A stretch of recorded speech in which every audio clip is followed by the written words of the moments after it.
जय मसीह सम्पूर्ण चर्च परिवार साथै आज हामीसँग अनलाइनमा जोडिनुभएका सबैजनालाई कर्नरस्टोन चर्च परिवारको तर्फबाट हामी स्वागत गर्न चाहन्छौँ र आज हामी फेरि पनि यसरी संगतिमा भेला हुन सकेका छौँ।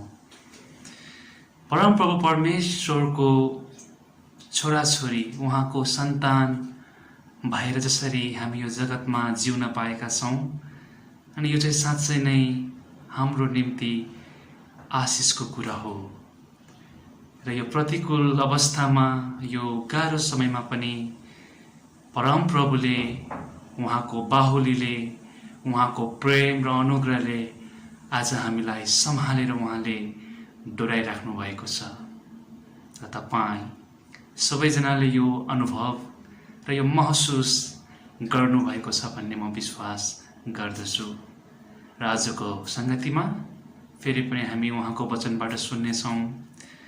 उहाँको गान भजन गाएर हामी उहाँलाई महिमित पार्ने काम, उहाँको महिमा गर्ने काम हामी गर्नेछौँ र हामी आजको संगतिलाई प्रार्थना गरेर सुरु गर्नेछौँ। तपाईहरू पनि मसँग प्रार्थना गर्न सक्नुहुन्छ। आउनुहोस् हामी प्रार्थना गरेर आजको संगतिलाई सुरुवात गर्नेछौँ। प्रभु, म तपाईलाई धन्यवाद दिन चाहन्छु। तपाईँ सारा सृष्टिका मालिक परमेश्वर आज हाम्रो अब्बा र हाम्रो बुवा हुनुहुन्छ। हामीले तपाईलाई अब्बा अनि बुवा भन्न पाएका छौँ अनि यो चाहिँ तपाईको प्रेम र अनुग्रहको कारणले गर्दाखेरि हो।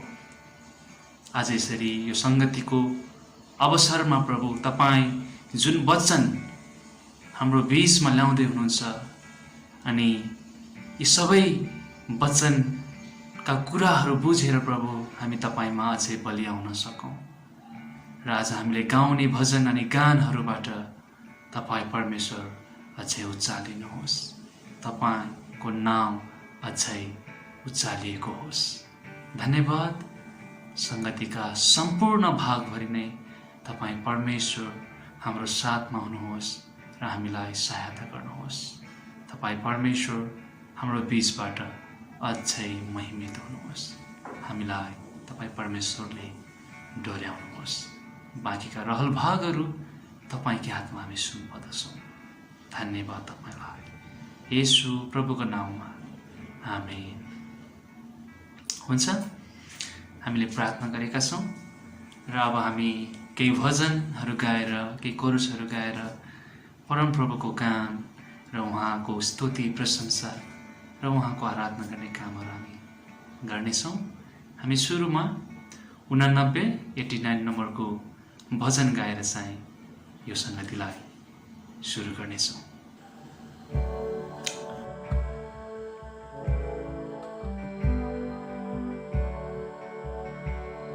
स्तुति होस् प्रभु क्रिस्टको, आदर र प्रशंसा, महिमा उनैको होस् सदा सर्वदा। महिमा उनैको होस् सदा सर्वदा। फर्केर हेर्छु बिगा दिनहरू, वर्तमानमै आउँछु।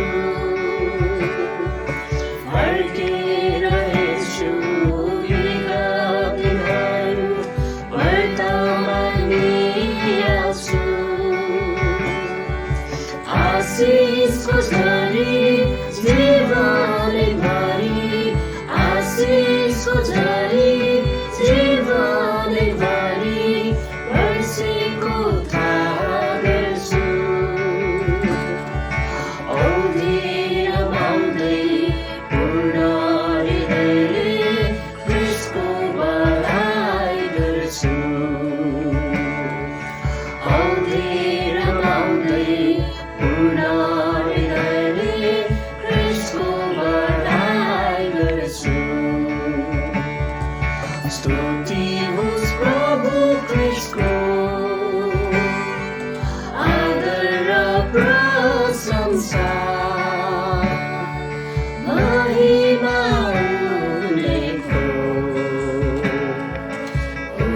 सदा सर्वदा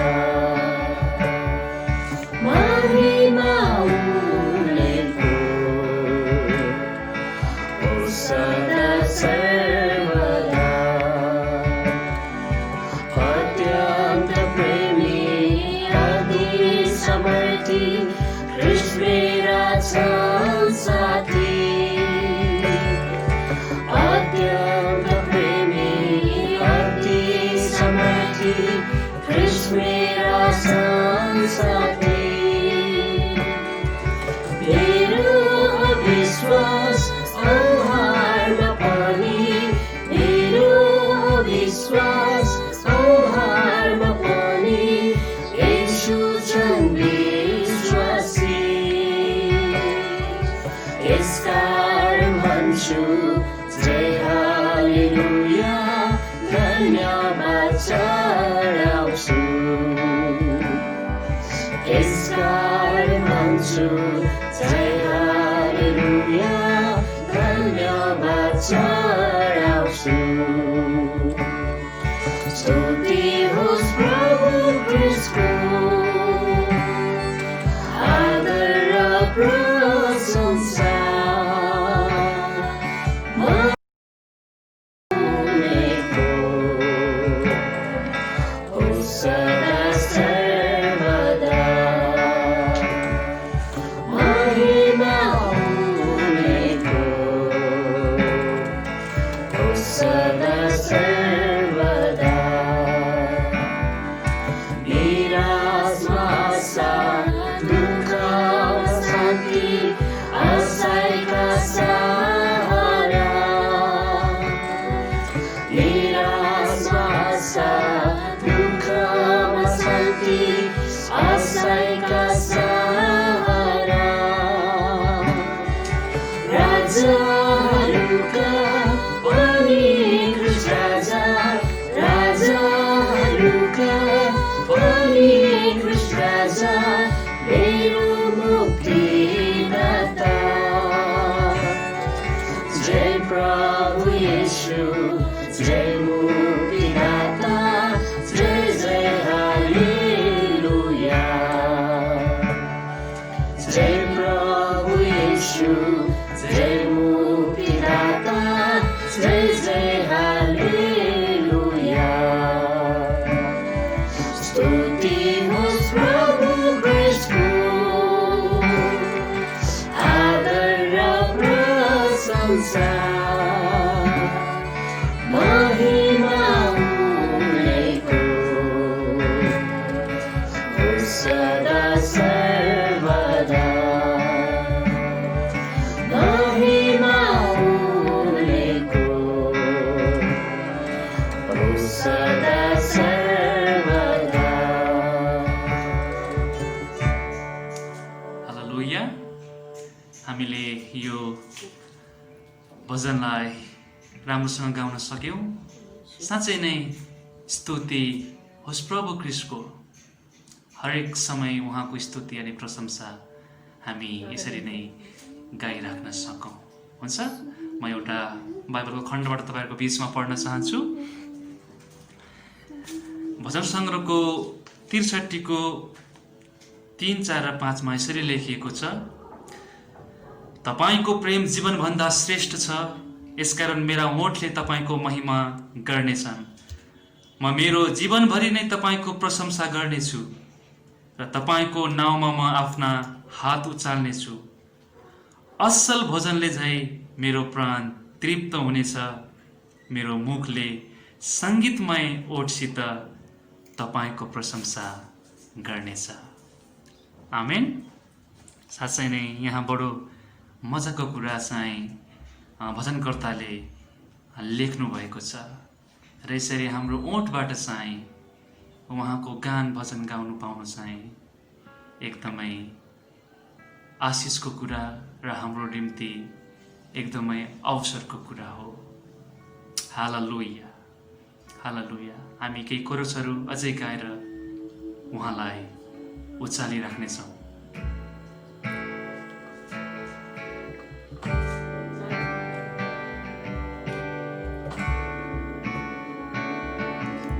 मेरो ओठले तपाईँको प्रशंसा गरौँ, कारण तपाईँले आफ्ना नियमहरू मलाई सिकाउनुहुन्छ। मेरो ओठले तपाईँको प्रशंसा गरौँ, कारण तपाईँले आफ्ना नियमहरू मलाई सिकाउनुहुन्छ। मेरो जिब्रोले तपाईँको भजन गाउँ, कारण तपाईँका आज्ञाहरू धार्मिक छन्। मेरो जिब्रोले तपाईँको भजन गाउँ, कारण तपाईँका आज्ञा धार्मिक छन्। मेरो ओठले तपाईँको प्रशंसा गरौँ, कारण तपाईँले आफ्ना नियमहरू मलाई सिकाउनुहुन्छ। मेरो ओठले तपाईँको प्रशंसा गरौँ, कारण तपाईँले आफ्ना नियमहरू मलाई सिकाउनुहुन्छ।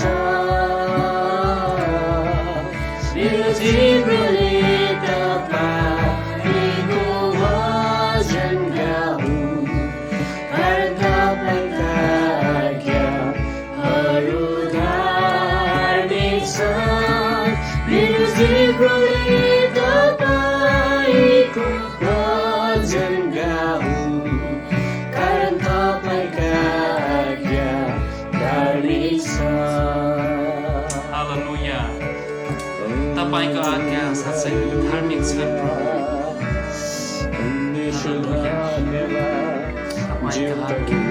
हाम्रो ओठहरू प्रभु, हामी तपाईँको महिमा गाउँदछौँ, हामी तपाईँको प्रशंसा गर्दछौँ प्रभु। प्रभु तपाईँ जीवित परमेश्वर, तपाईँको भजन गाउँ, कारण तपाईँका आज्ञाहरू धार्मिक छन्। मेरो जिब्रोले तपाईँको भजन गाउँ, कारण तपाईँका आज्ञा धार्मिक छन्। हालेलुया।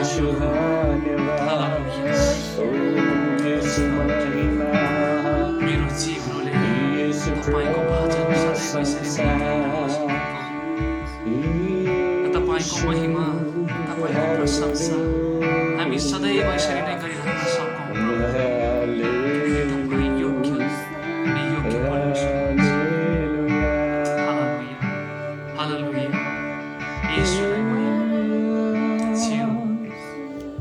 तपाईँ हाम्रो परमेश्वर, तपाईँ हाम्रो परमेश्वर हुनुहुन्छ। छियो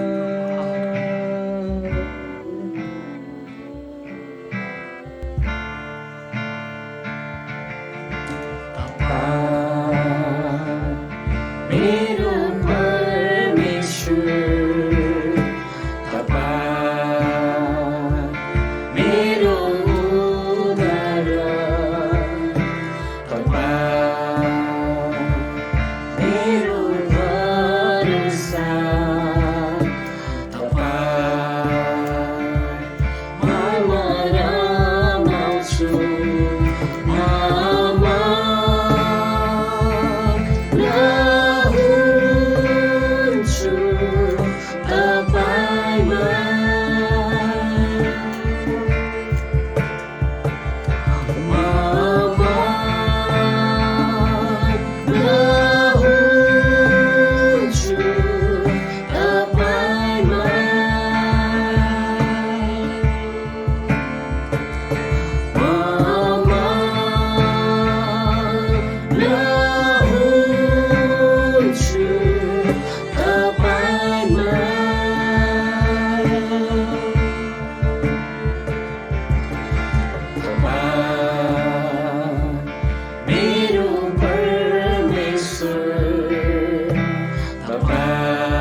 हालेलुया। जब हामी तपाईको आराधना गर्छौं प्रभु अनि हामी यसमा मग्न हुन्छौं, किनकि तपाईको आराधना गर्दाखेरि चाहिँ प्रभु त्यो आनन्द, त्यो शान्तिको महसुस हामी गर्न सक्छौं। जब हामी तपाईको नजिक जान्छौं प्रभु अनि तपाईले हामीलाई त्यो महसुस गर्न दिनुहुन्छ र तपाईको उपस्थितिमा प्रभु त्यो आनन्द अनि त्यो शान्ति छ। धन्यवाद तपाईलाई सबै आराधना हामी चढाउँदछौँ। धन्यवाद सबै कुराको लागि, धन्यवाद। तपाईँ महिमित परमेश्वर, तपाईलाई सबै थोक हामी चढाउँदछौँ। यो गान भजन यी सबै कुराले तपाईको नाम अझै महिमित भएको होस्। धन्यवाद तपाईलाई सबै कुराको निम्ति, येशू प्रभुको नाउँमा, आमेन। हुन्छ, हामीले यसरी आराधना गर्यौं र परमप्रभुलाई उचाल्ने काम हामीले यसरी गर्न सक्यौं र साँच्चै नै हामी आनन्दित छौं, किनकि त्यो सर्वोच्च परमेश्वर हाम्रो साथमा हुनुहुन्छ र उहाँले हामीलाई आफ्नो उपस्थितिमा यसरी डोराइराख्नु भएको छ। परमप्रभुलाई नै सबै महिमा हामी दिदछौं। अब हामी वचनबाट सुनेछौं र आज हाम्रो बीचमा हाम्रो आदरणीय अङ्कल हुनुहुन्छ। हाम्रो आदरणीय अङ्कल पास्टर दिलीप छेत्री, उहाँलाई म अब बाँकीको समय दिन चाहन्छु र उहाँले आज हामीलाई वचनबाट अझै हामीलाई खुवाउनु हुनेछ र हामी यसरी परमेश्वरको वचनको रहस्यहरूलाई बुझ्दै अझै हामी उहाँमा बलियो हुने कुरा, उहाँमा अझै नजिक्ने कुराहरू हाम्रो बढेको होस्। हुन्छ, बाँकी समय हाम्रो आदरणीय अङ्कललाई दिन चाहन्छु र उहाँले यो समय लिनुहुनेछ। जय मसीह। आज हामी एफिसी 1 अध्यायको 1 देखि 14 पदसम्म हेर्नेछौँ। आफ्नो बाइबलमा हेर्नुहोला। परमेश्वरको इच्छाद्वारा ख्रिस्ट येशूको प्रेरित पावलबाट ख्रिस्ट येशूमा विश्वासी एफिससमा भएका सन्तहरूलाई हाम्रा परमेश्वर पिता र हाम्रा प्रभु येशू ख्रिस्टबाट अनुग्रह र शान्ति। हाम्रा प्रभु येशू ख्रिस्टका परमेश्वर र पिताको प्रशंसा होस्, जसले हामीलाई स्वर्गीय स्थानहरूमा हरेक आत्मिक आशिषले ख्रिस्टमा आशीर्वाद दिनुभएको छ। उहाँको सामुन्ने पवित्र र निष्कलङ्क हौ भनेर संसारको उत्पत्ति भन्दा अघिबाटै उहाँले हामीलाई चुन्नुभयो। उहाँको इच्छाको लक्ष्य अनुसार ख्रिस्ट येशूद्वारा प्रेममा उहाँले हामीलाई आफ्ना सन्तान हुनलाई अघिबाटै नियुक्त गर्नुभएको थियो। यस हेतुले कि उहाँले हामीलाई आफ्ना प्रिय पुत्रमा सित्तैमा दिनुभएको आफ्नो महिमामय अनुग्रहको प्रशंसा होस्। उहाँको अपार अनुग्रह अनुसार ख्रिस्टको रगतद्वारा हामी उहाँमा उद्धार, हाम्रा पापको क्षमा पाउँछौँ। जुन अनुग्रह उहाँले हामीलाई प्रशस्त मात्रामा दिनुभयो, किनकि सम्पूर्ण बुद्धि र आन्तरिक समझमा ख्रिस्टमा राख्नु भएको उद्देश्य अनुसार उहाँले आफ्नो इच्छाको रहस्य हामीलाई जान्न दिनुभएको छ, ताकि समय पुरा भएपछि स्वर्ग र पृथ्वीमा भएका सबै थोकहरू ख्रिस्टको अधीनमा आउन्। उहाँमा जसले सबै कुरा आफ्नो इच्छाको योजना अनुसार पुरा गर्नुहुन्छ, आफ्नो अभिप्राय अनुसार हामी ख्रिस्टमा पहिलेदेखि आशा राख्नेहरूलाई उहाँले आफ्नो महिमाको प्रशंसाको निम्ति जिउन सकौँ भनेर उहाँमा नै नियुक्त गर्नुभएको छ र छान्नु भएको छ। तिमीहरू जसले सत्यको वचन अर्थात् आफ्नो मुक्तिको सुसमाचार सुन्यौ र विश्वास गर्यौ, उहाँमा नै तिमीहरूलाई प्रतिज्ञा गरिएका पवित्र आत्माको छाप लगाइएको थियो। अन्तिम पद 14 पद, परमेश्वरको आफ्नो सम्पत्ति अर्थात् हामीहरूले हाम्रो पूर्ण उद्धार नपाएसम्म उहाँका महिमाको प्रशंसाको निम्ति पवित्र आत्मा हाम्रो उत्तराधिकारको बैना हुनुहुन्छ। परमेश्वरले आफ्नो वचन पढाइमा आशिष दिउन्। यहाँ हामीले ख्याल गर्नुपर्ने एउटा कुरो के छ भने उहाँमा येशूमा भन्ने अभिव्यक्तिहरू यहाँनिर 27 पटकभन्दा बढी एफिसीको पुस्तकमा पाइन्छ।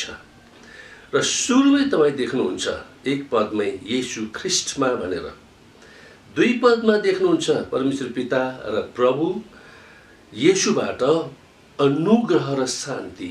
अनुग्रह भन्ने एउटा शब्द यस्तो हो जो चाहिँ परमेश्वरले गर्नुहुने निगाह कसमाथि? एक अयोग्यमाथि, एउटा व्यक्ति जसले आर्जन गर्न सक्दैन परमेश्वरको निगाह, त्यस्तालाई दिइने त्यो गुण हो अनुग्रह। अनि शान्ति चाहिँ बाइबलको पुरानो नियमको भाषामा शालोम भनेर भनिन्छ। शालोमको अर्थ हो आत्मिक उन्नति अथवा आत्मिक फलिफाप पनि हामी भन्न सक्छौँ। यहाँ 3 पदमा आएर हामी देख्दछौँ कि परमेश्वरले हामीलाई स्वर्गीय स्थानहरूमा भनेर भनिएको छ। अब स्वर्गीय स्थानहरू भन्न साथ एउटा बुझिएन, हामी थुप्रै बुझ्यौँ त्यहाँबाट। अब यसको निम्ति अलिकता एफिसी 4 अध्यायकै 10 पदमा हामी हेऱ्यौँ भने थाहा पाउँछौँ। यहाँ यसरी लेखिएको छ, उहाँ जो ओर्लनु भयो उहाँ नै सारा स्वर्गहरूभन्दा धेरै माथि चढिजानु भयो। स्वर्गहरूभन्दा धेरै माथि उहाँ चढिजानु भयो। अर्थात् बाइबलमा हाम्रो विश्वास यही हो कि सर्वोच्च स्वर्गमा हाम्रा परमेश्वर र स्वर्गीय दूतहरू अनि परमेश्वरमा विश्वास गरेका ती आत्माहरू त्यहाँ हुन्छन्। अनि यहुदीहरूले विश्वास गरेको यो कुरो पनि हो कि शुद्ध आत्मा भएकाहरू सर्वोच्चमा रहन्छन्। तर यहाँनिर स्वर्गहरू भनेको कारणले गर्दा धेरै तल्ला तहहरूमा भूतात्माका शक्तिहरू, भूतात्माका दूतहरू पनि हुन्छन् भनेर विश्वास गरिन्छ। जादुगरहरू, झारफुकेहरू, हैन, आदि आदि, मन्त्रतन्त्र टुनामुना गर्नेहरू, विभिन्न तहका शक्ति भएकाहरू। बाइबलमा यस्ता थुप्रै घटनाहरू हामी देख्दछौँ। उदाहरणको लागि तपाईँले प्रेरित 19 अध्यायको 13 देखि 16 पदमा हेर्नुभयो भने थाहा पाउनुहुन्छ। त्यहाँ हामी देख्दछौँ एकजना प्रधान पुजारी जसको नाम स्केबास हो, तिनका 7 जना छोराहरू थिए र तिनीहरू पनि भूत खेद्नेहरू, झारफुकेहरू थिए। र एक दिन उनीहरूले पावलले भूतात्मालाई मानिसको जीवनबाट निकालेको देखे अनि उनीहरूले पनि नक्कल गरेर त्यस्तै भूतात्मा लागेको कुनै एउटा मानिसलाई गएर उनीहरूले भने पावलले प्रचार गरेको येशूको नाउँमा निस्किजा। तर त्यो भूत लागेको मानिसले के भन्यो? येशूलाई म चिन्छु, पावललाई पनि म चिन्छु, तर तिमीहरू को हौ भनेर त्यो भूत लागेको मानिस उफ्रन्दै आएर तिनीहरूलाई कपडाहरू सबै च्याति दिएर नाङ्गे झार पारेर घाइते पारिदियो अनि उनीहरू त्यहाँबाट भागेर गए। त्यसै कारणले हामी देख्दछौँ कि आकाशका सेनाहरू, दुष्ट्याइका सेनाहरू पनि काम गरिराखेका हुन्छन्। त्यति मात्र होइन, यहाँनिर यहुदीहरूले यो पनि विश्वास गर्दथे कि संसारमा विभिन्न राज्यहरू जो छन्, मुलुकहरू जो छन्, त्यहाँ माथि पनि अन्धकारका शक्तिले अदृश्य रूपमा राज्य गरिरहेका हुन्छन् भन्ने उनीहरूको विश्वास थियो। त्यसै कारणले हामीले याद राख्नु पर्दछ, हामीहरूको परमेश्वर चाहिँ माथिल्लो स्वर्गमा विराजमान भएर बास गर्नुहुने हुनुहुन्छ। उहाँको निवास स्थान नै स्वर्ग हो। त्यसै कारण त्यो स्वर्गबाट उहाँले हामीहरूलाई के दिनुहुन्छ त? फेरि फर्किएर तपाईँ 3 पदमा जानुभयो भने स्वर्गीय स्थानहरूमा हरेक आत्मिक भनेको छ। आत्मिक भनेको चाहिँ पवित्र आत्मा हो। आशिष भनेको चाहिँ हामी जिउनको निम्ति सक्षम बन्नलाई दिइने क्षमता। अर्को शब्दमा भन्नुपर्दा पुनरुत्थानको शक्ति हो। एक दिन पुनरुत्थान हुनेछ, शरीरको पुनरुत्थान, प्रभु येशूको आगमन हुँदाखेरि, अनि त्यति बेला जीवित रहनेहरू माथि उठाइनेछन्। तर आज पनि प्रभु येशूलाई हामीले विश्वास गरिसकेपछि पुनरुत्थानको शक्ति हामीमा हुन्छ। अनि यो चाहिँ ख्रीष्ट येशूमा भनेको चाहिँ आशिषले ख्रीष्टमा आशीर्वाद दिनुहुन्छ। त्यसै कारण हाम्रो परमेश्वर पिता आशिष दिनमा उदार चित्तको हुनुहुन्छ। उहाँले आफ्नो निवासस्थान स्वर्गबाट आशिष दिनुहुन्छ। हामीले याद गर्नुपर्छ, हामीले विश्वास गरेको परमेश्वर पिताको स्वभाव नै प्रेमिलो हो। अनि प्रभु येशू ख्रीष्ट जसबाट हामीले उद्धार पाएका छौँ, उहाँको प्रेम नै बलिदानिक प्रेम हो। क्रुसको बलिदानमा उहाँले आफ्नो प्रेम प्रदर्शन गर्नुभयो र यो प्रेमलाई बाइबलको नयाँ नियमको भाषामा अगापे प्रेम भनेर भनिन्छ। अर्थात् निशर्त, कुनै किसिमको शर्त नराखिकन दिइने परमेश्वर। त्यसकारण हामी यस्तो परमेश्वरमाथि हामीले विश्वास गरेका छौँ। अनि यहाँ 4 पद र 5 पदमा पनि हामी हेरौँ। यो 4 पदको तल्लो भागमा भनेको छ, संसारको उत्पत्तिभन्दा अघिबाटै उहाँले हामीलाई चुन्नुभयो। 5 पदमा भनिएको छ, उहाँको इच्छाको लक्ष्य अनुसार ख्रीष्ट येशूद्वारा प्रेममा उहाँले हामीलाई आफ्ना सन्तान हुनलाई अघिबाटै नियुक्त गर्नुभएको छ। अघिबाटै उहाँले चुन्नुभयो, अघिबाटै उहाँले नियुक्त गर्नुभयो। यस पृथ्वीको उत्पत्ति हुनुभन्दा अघिबाटै मानिसहरू पतन भए हामीलाई थाहा छ। पुरानो नियममा परमेश्वरले चुन्नुभयो, एउटा व्यक्तिलाई चुन्नुभयो। उत्पत्ति 12 अध्यायमा त्यो व्यक्तिको नाम हो अब्राहम। अनि अब्राहमबाट पछि एउटा जाति बन्यो। त्यो जाति इजरायली अथवा यहुदी जातिहरू हुन्। त्यसकारण परमेश्वरले अब्राहमको माध्यमद्वारा यहुदीहरूसँग एउटा करार बाँध्नुभयो। त्यो करार भनेको चाहिँ 2 पक्षको बीचमा हुन्छ। एउटा सहमति पत्रमा 2 पक्षले हस्ताक्षर गरे जस्तै हो। परमेश्वरले प्रस्थानको पुस्तकमा इजरायलीहरूलाई 10 आज्ञा दिनुभयो। 10 आज्ञासँग गाँसिएका अरू आज्ञाहरू, नियम, उपनियमहरू, विधि विधानहरू दिनुभयो। अनि ती सबै कुराहरू इजरायलीहरूले पालन गर्नुपर्ने हो र परमेश्वरको करारमा उनीहरू रहनुपर्ने हो। त्यसै कारण इजरायलीहरू चुनिए। तर हामी बाइबलमा यो पनि देख्दछौँ, तपाईँले व्यवस्था 7 अध्यायको 7 देखि 9 पदमा हेर्नुभयो भने त्यहाँ उल्लेख भएको हामी पाउँदछौँ, इजरायल सङ्ख्यामा धेरै भएकोले परमेश्वरले चुन्नु भएको होइन। उनीहरू त कम थिए अनि उनीहरू सम्पन्न शक्तिशाली भएकोले पनि होइन। तर त्यहाँ उल्लेख गरिएको छ कि परमेश्वरले उनीहरूका पिता पुर्खालाई चुन्नुभयो। केमा? प्रेमको आधारमा।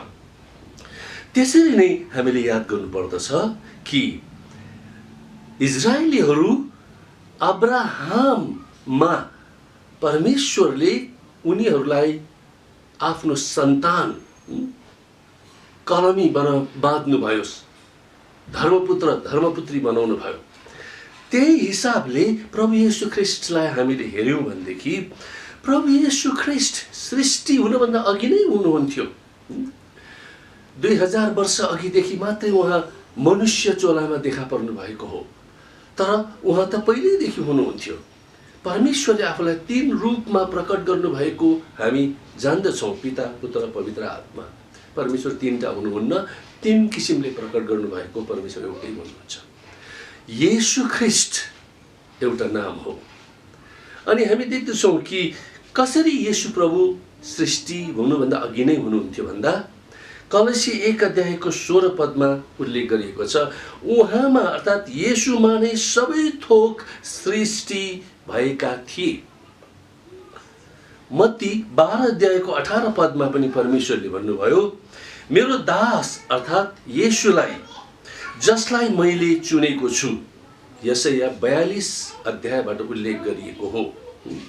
त्यसकारण अर्को शब्दमा भन्नुपर्दा परमेश्वर येशूको रूपमा मानव चोला लिएर यस पृथ्वीमा उहाँ आउन उहाँले रोज्नुभयो, चुन्नुभयो।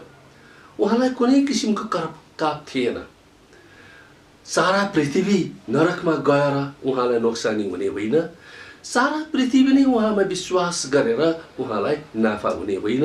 हाम्रो परमेश्वर नाफा र नोक्सानको परमेश्वर हुनुहुन्न, तर उहाँले प्रेम गर्नु भएर हो।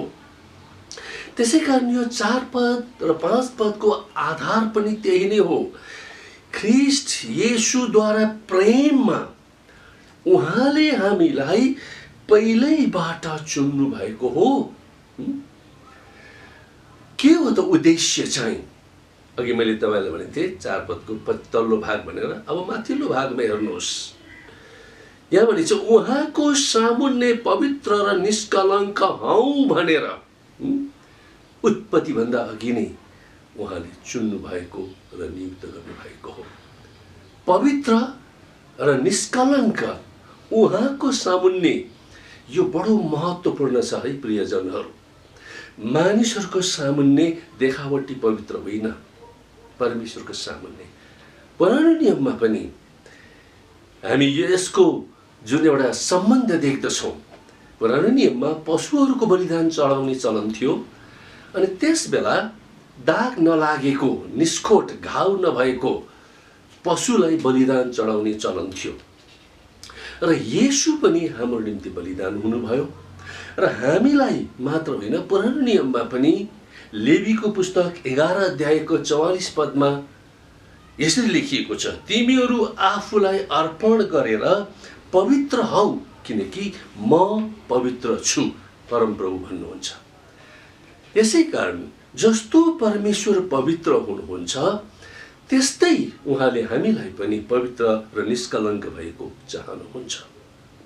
त्यसै कारणले गर्दाखेरि यहाँ हामी 5 पदमा हामी देख्दछौँ, यहाँ के थियो भन्दा हामीलाई आफ्ना सन्तान हुनलाई अघिबाटै नियुक्त गर्नु भएको हो।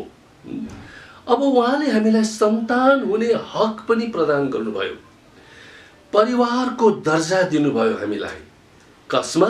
प्रभु येशू ख्रीष्टमा, प्रभु येशू ख्रीष्टद्वारा। अब यहाँनिर एउटा कुरा हामीले बुझ्नुपर्छ कि जसरी परमेश्वरले यस पृथ्वीमा मानव चोलामा आउन रोज्नुभयो, त्यसरी नै हामीलाई पनि त्यो रोज्ने अधिकार, त्यो चोइस हाम्रो हातमा छ।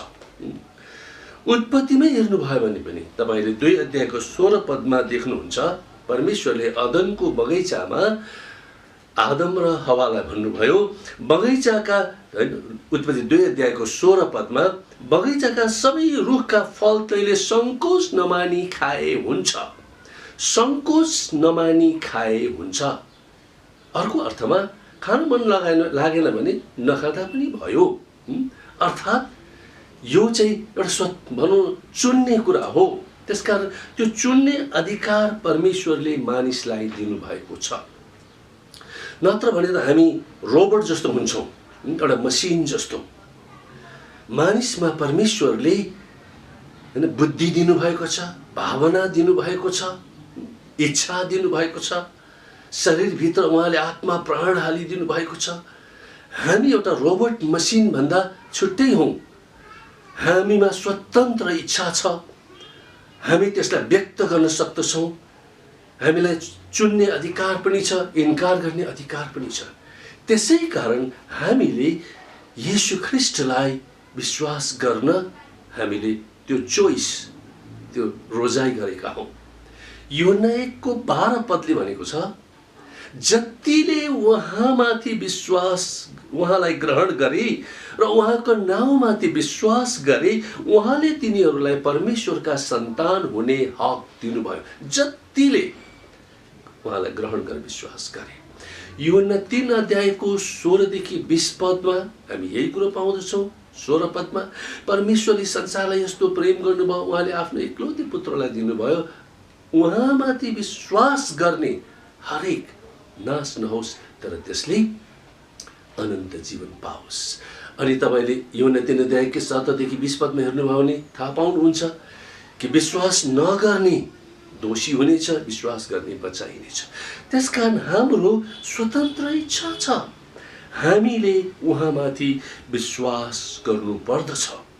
र यहाँ 6 पदमा आएर हामी देख्दछौँ कि यस हेतुले फेरि यहाँ भनेको छ, उहाँले हामीलाई आफ्नो प्रिय पुत्रमा सित्तैमा दिनुभएको आफ्नो महिमामय अनुग्रहको प्रशंसा होस्। यो महिमामय अनुग्रह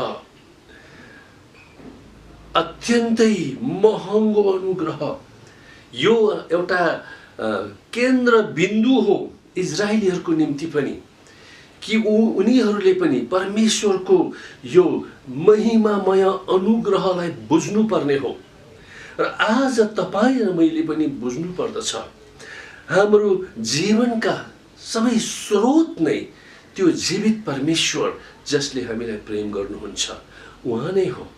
अनि त्यही परमेश्वरमा हामी विश्वास गर्छौँ र त्यही परमेश्वरको बारेमा हामी अरूहरूलाई सुनाउँछौँ। अर्को एउटा कुरा पनि हामीले ख्याल गर्नुपर्ने हुन्छ कि यसको प्रवर्तक, इनिसिएटर अर्थात् पहिलो कदम चाल्ने को हुनुहुन्छ त भन्दाखेरि परमेश्वर नै हुनुहुन्छ। मुक्तिको निम्ति अग्रसर हुने व्यक्ति नै परमेश्वर हुनुहुन्छ, मानिसलाई मुक्ति दिलाउनलाई। त्यसै कारणले तपाईँले 6 पदमा, 7 पदमा, 8 पदमा उहाँको अनुग्रहको बारे देख्नुहुन्छ। माथि नै पनि हामीले 2 पदमा पनि हेऱ्यौँ, परमेश्वरको अनुग्रह उल्लेख गरेको छ। यो त भित्रको मर्म हो, परमेश्वरको हामीसँगको सम्बन्धको बारेमा, कोर भित्रपट्टिको उहाँको अनुग्रहमा हामी बचाइएका हौँ। त्यसै कारण उहाँले आफ्नो अग्रसरतामा हामीलाई चुन्नुभयो, हामीलाई क्षमा गर्नुभयो, उहाँप्रति हामीलाई पुनर्स्थापित गर्नुभयो र हामी जस्तो पापपूर्ण मानव जातिलाई आशिष दिनुभयो, जसको निम्ति हामी अयोग्य थियौँ, जो हामीले आर्जन गर्न सक्ने अवस्थामा थिएनौँ। अनि यो अनुग्रह सबै जातिहरूको निम्ति उपलब्ध छ। त्यसै कारण हामीले यो महिमामय अनुग्रहलाई बुझेर परमेश्वरलाई महिमा दिनुपर्दछ। 7 पदमा हेर्नुहोस्, उहाँको अपार अनुग्रह भनेको छ। यहाँ फेरि अघि महिमामय भनिएको थियो, यहाँ अपार अनुग्रह भनेको अनुसार ख्रिस्टको रगतद्वारा बाइबलले बताएको छ कि रगत नबहाइकन मानिसको उद्धार सम्भव छैन। इजरायलीहरूलाई जब परमेश्वरले मिस्र देशबाट छुटाउनु भयो, त्यसबेला इजरायलीहरूले पशु मारेर त्यो रगतमा औँलाको छाप आफ्नो ढोकाको चौकोसमा लगाएका थिए। त्यसरी नै हामीले बुझ्नु पर्दछ कि जसरी उनीहरूलाई परमेश्वरले फारो राजाको दासत्वबाट छुटकारा दिएर प्रतिज्ञाको भूमिमा ल्याउनु भयो, त्यसरी नै प्रभु येशू ख्रिस्टको रगतले, कल्वरीमा उहाँले बहाउनु भएको रगतद्वारा हामीहरूको पाप क्षमा हुँदछ। येशू ख्रिस्टले हामीलाई पापको दासत्वबाट मुक्त गराउनुहुन्छ। र हामी 8 पदमा देख्दछौँ, प्रशस्त गरिकन उहाँले हामीलाई उहाँको अनुग्रह दिनुभएको छ। एकै पटक प्रभु येशू ख्रिस्ट मर्नुभयो, अनुग्रहको त्यो रगत बहाउनु भयो। तर त्यो रगतको असर भने सधैँ सधैँको लागि छ। कसैले भनेका छन्, पहिला हामी दासीहरू थियौँ, अर्थात् हामी दरिद्र कङ्गालीहरू थियौँ। अहिले हामी उहाँको सन्तान भएका छौँ, अर्थात् आत्मामा हामी धनी भएका छौँ। पहिला हामी पापमा थियौँ, पाप भनेको सत्यबाट तर्किएर गएका व्यक्तिहरू थियौँ हामी। तर अहिले हामीलाई क्षमा मिलेको छ। क्षमा भन्नु नै हाम्रा पापहरू हामीबाट पर पन्साइदिनु हो। त्यसै कारण 7 पदको तल्लो भागमा भनेको छ कि उहाँमा उद्धार, हाम्रा पापको क्षमा हामी पाउँछौँ। प्रशस्त मात्रामा उहाँले दिनुभएको छ। 9 पदलाई तपाईँले हेर्नुभयो भनेदेखि परमेश्वरको सम्पूर्ण आत्मिक बुद्धि, सम्पूर्ण बुद्धि र आन्तरिक समझमा फेरि पनि यहाँ भनेको छ ख्रीष्टमा राख्नु भएको उद्देश्य अनुसार, पहिल्यैबाट उद्देश्य हो उहाँले आफ्नो इच्छाको रहस्य। अब त्यो रहस्य के हो यो बुझ्न हामीलाई जरुरी छ। तपाईले 1 अध्यायको 14 पदको अन्तमा हेर्नुभयो भने पनि त्यहाँ उत्तराधिकार भनेको छ। एफिसी 3 अध्यायकै 6 पदमा हेर्नुभयो भने पनि त्यहाँ पनि उत्तराधिकार भनेर उल्लेख गरिएको छ। रहस्य चाहिँ हामी उहाँका उत्तराधिकारीहरू बन्छौं। उहाँले हामीलाई आफ्नो सन्तान बनाउनुहुन्छ अनि यस्तैहरूको झुण्ड स्थानीय रूपमा र विश्वव्यापी रूपमा एउटा मण्डली उहाँको रगतले धोइ पखालिएकाहरूको मण्डली। यो हो रहस्य, पाप पूर्ण मानिसहरू परमेश्वरका सन्तान हुने रहस्य। अनि यो युग युगदेखि लुकिरहेको रहस्य थियो, तर अब प्रभु येशू ख्रीष्टद्वारा प्रकट भइसकेको छ। यो परमेश्वरको अथाह बुद्धि र समझद्वारा भएको हो भन्ने हामीले बुझ्न पर्दछ। यहुदीहरूले पनि इतिहास चाहिँ विभिन्न तहमा विकसित हुँदै यो चरम बिन्दुमा क्लाइमेक्समा पुग्छ भन्ने उनीहरूले विश्वास गर्थे र पावलको पनि यही नै हो विश्वास। पावललाई परमेश्वरले दिनुभएको प्रकाश पनि यही नै हो कि एक दिन सबै कुरा पूरा भइसकेपछि त्यसको निष्कर्ष हुन्छ अनि परमेश्वरको सम्पूर्णता त्यहाँनिर प्रकट हुन्छ। सबै कुराहरू परमेश्वरको अधीनमा आउँछन्। यो कुरा तपाईले 10 पदमा देख्नुहुन्छ। समय पूरा भएपछि स्वर्ग र पृथ्वीमा भएका सबै थोकहरू ख्रीष्टको अधीनमा आउन्। त्यो एउटा ग्रान्ड फिनाले जस्तो हुन्छ कि एउटा यस्तो दिन आउँछ प्रभु येशू ख्रीष्टको दोस्रो आगमन भइसकेपछि जीवित रहेकाहरू महिमाको शरीर पाएर माथि उठाइन्छन्। उहाँमा मरेकाहरू पुनरुत्थान हुन्छन्, शरीरको पुनरुत्थान। अनि त्यति बेला चाहिँ साँच्चै नै परमेश्वरको त्यो उत्पत्ति भन्दा अघिदेखिको योजना, परमेश्वरको विजय त्यहाँनिर प्रकट हुँदछ। त्यसै कारणले यो पूर्णता उहाँको समयमा हुँदछ। बाइबलले यो पनि बताउँदछ हैन, प्रकाशको पुस्तकमा कि 1000 वर्षको शासन त्यति बेला हुनेछ ख्रीष्टको। उहाँ स्वर्गबाट आफ्ना दूतहरू र आफ्ना जनहरूलाई लिएर आउनु हुनेछ र 1000 वर्ष मिलेनियल हुन्छ नि, उहाँले राज्य गर्नुहुनेछ। त्यसपछि फेरि उहाँले आफ्नाहरूलाई माथि लिएर जानुहुनेछ। अहिले चाहिँ तपाईँ र म हो त्यो राज्यको निम्ति तालिममा बसेका छौँ। यो जीवन हाम्रो लथालिङ्ग भताभुङ्ग जिउने जीवन होइन प्रियहरू हो। हामी परमेश्वरका जनहरूको रूपमा प्रकट हुनको निम्ति तालिममा छौँ। त्यसै कारण 4 पदको सुरुलाई नबिर्सनुहोस्। उत्पत्ति भन्दा अघि नै उहाँले चुन्नु भएको र हामीलाई नियुक्त गर्नुभएको चाहिँ के को लागि? हामी पवित्र र निष्कलङ्क बनौँ भनेर हो। तल आएर 11 र 12 पदमा हामी यहाँ देख्दछौँ कि उहाँको इच्छा अनुसार, उहाँको अभिप्राय अनुसार पहिलेदेखि नै आशा राख्नेहरूलाई, अर्थात् पहिलेदेखि यहोवा परमेश्वरमा आशा राख्नेहरू यहुदीहरू हुन्। यहुदीहरूलाई उहाँले आफ्नो महिमाको प्रशंसाको निम्ति जिउन सकौँ भनेर, सकुन् भनेर उहाँमा ख्रीष्टमा नै नियुक्त गर्नु भएको थियो। यद्यपि पुरानो नियममा ख्रीष्ट भनेर स्पष्ट थिएन। नयाँ नियममा ख्रीष्टको रूपमा अघि नै मैले भने मानव चलमा येशू आउनुभयो। यहुदीहरूलाई पनि त्यही बेला हो। अनि यहुदीहरू मात्र होइनन्। हेर्नुहोस् त यहाँनिर 13 पदमा तिमीहरू भनेको चाहिँ गैर यहुदीहरू जसले सत्यको वचन अर्थात् उहाँको मुक्तिको सुसमाचार सुन्यौ र उहाँमा विश्वास गर्यौ। हेर्नुहोस् त, अब गैर यहुदीहरू भनेको तपाईँ हामी सबै हौँ र आज ख्रीष्ट येशूद्वारा हामी सबै नै उहाँको सन्तान हुन पुगेका छौँ। त्यसै कारणले गर्दाखेरि हामीले यस पृथ्वीमा र अनन्ततामा पनि उहाँको महिमा प्रकट गरिरहन्छौँ। इजरायलीहरू यस कुरामा चुके। उहाँको अन्तिम लक्ष्य त्यही नै हो, उद्देश्य त्यही नै हो, अल्टिमेट पर्पस भनेको त्यही नै हो कि क्रिस्चियनहरू, प्रभुका जनहरू अन्तमा उहाँको उद्देश्यलाई पूरा गर्ने व्यक्तिहरू हुनेछन्। विश्वासको नापमा उनीहरू बढेर जानेछन्, पवित्र र निष्कलङ्क भएर त्यो मार्गमा ख्रीष्टको स्वरूपमा उनीहरू परिवर्तन हुँदै जानेछन्। अब पुरानो नियममा इजरायलीहरू नामले मात्रै परमेश्वरको सन्तान, अब्राहमको सन्तान भनेर अभिमान गर्ने व्यक्तिहरू थिए।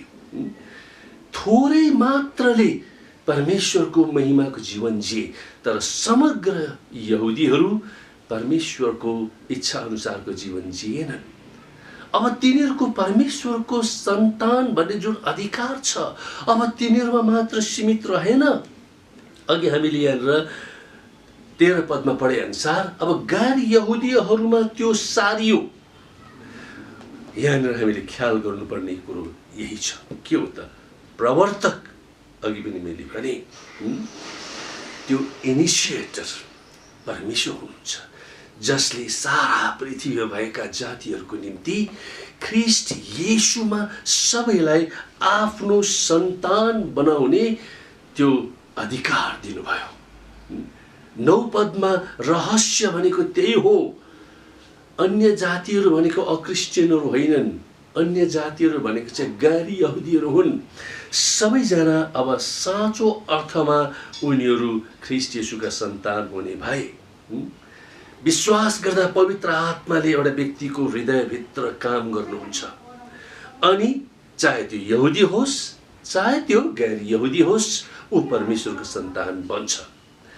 तपाईले प्रेरितको पुस्तकमा परमेश्वरको पवित्र आत्मा आउनु भएको देख्नु भएको छ। प्रेरित 10 अध्यायको 44 देखि 47 पदहरूमा हेर्नुभयो भने त्यहाँनिर एकजना कर्नेलियस भन्ने गैर यहुदी कप्तान र उनका छोरीहरू 4 जना र त्यहाँ वरिपरिका मानिसहरू थिए।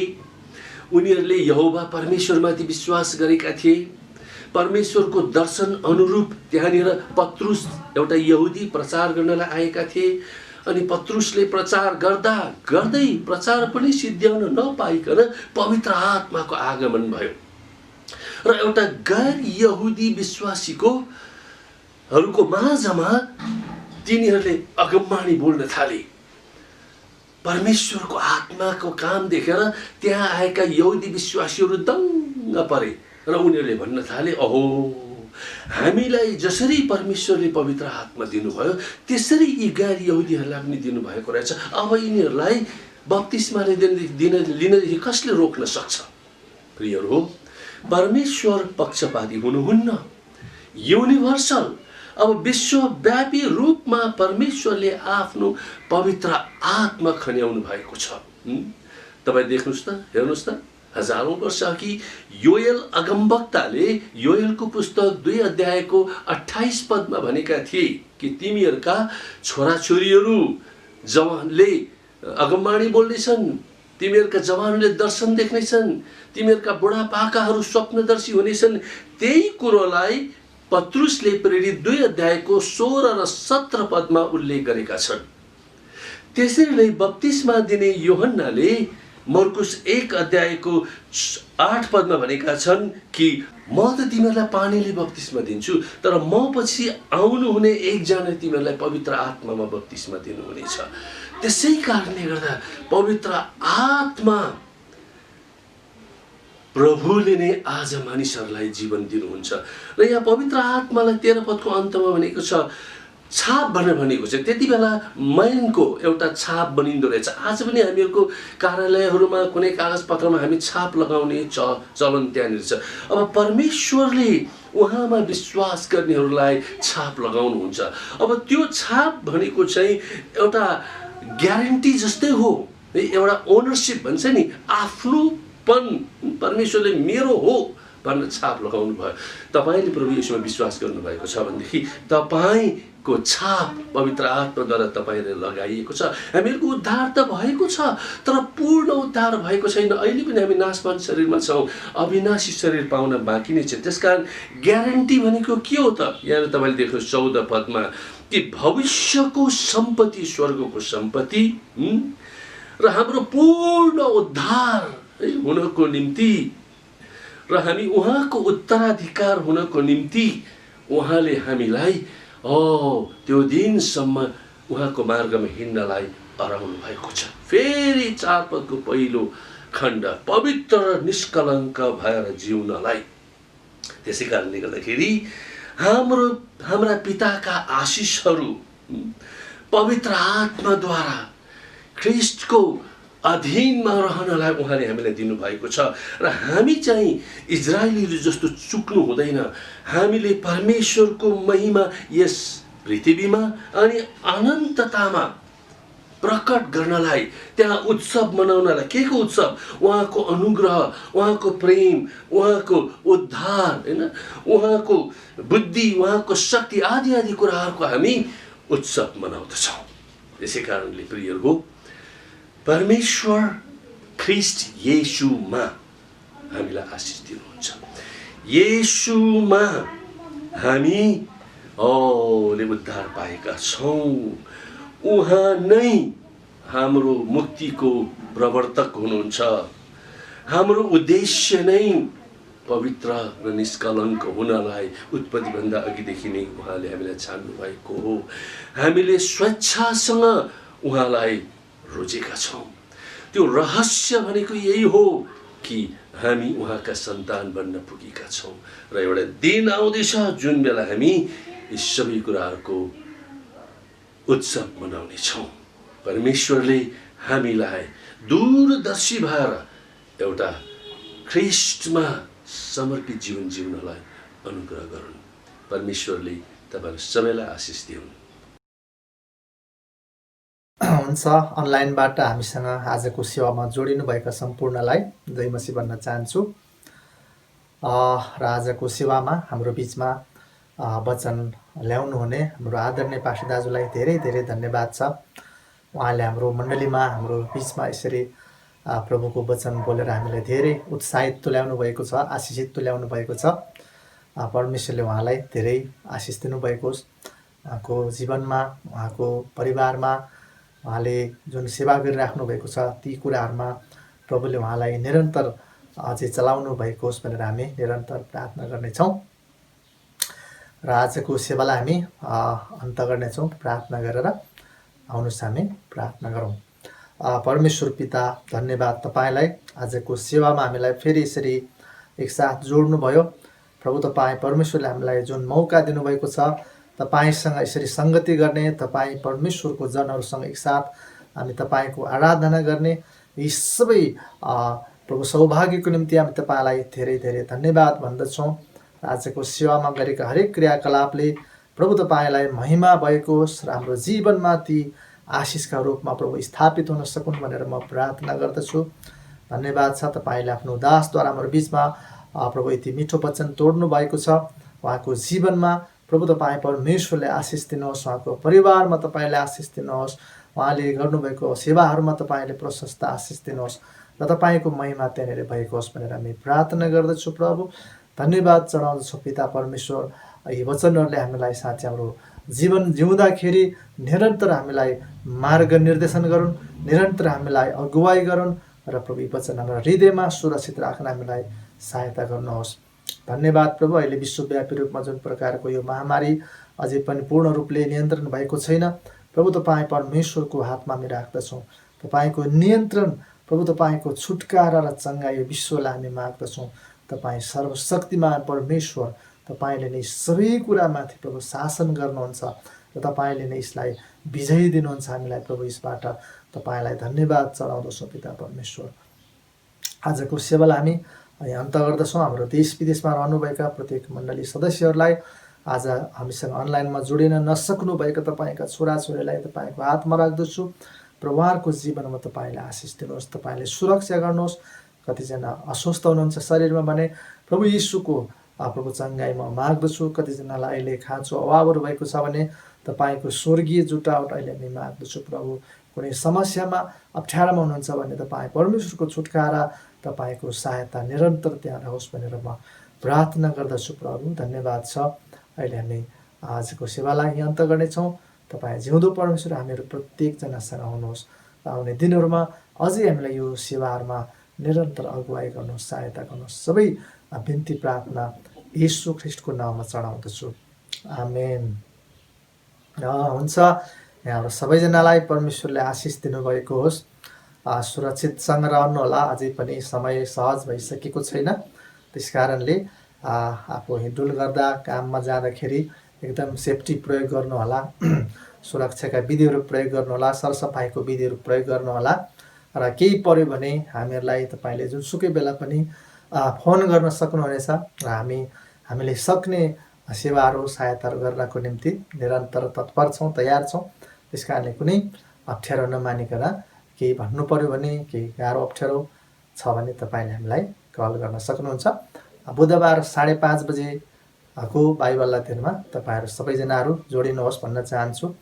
कतिजनाहरू अझै पनि जोडिन सकिराख्नु भएको छैन, तपाईँहरू पनि आउनुभयो भने हामी एकसाथ त्यहाँनिर चाहिँ प्रत्यक्ष रूपमा कुराकानी गर्दै छलफल गर्दै प्रभुको वचन सिक्ने अवसर पाउनेछौँ। हस्, यहाँहरू सबैजनालाई प्रभुले आशिष दिनुभएको होस्। जय मसीह।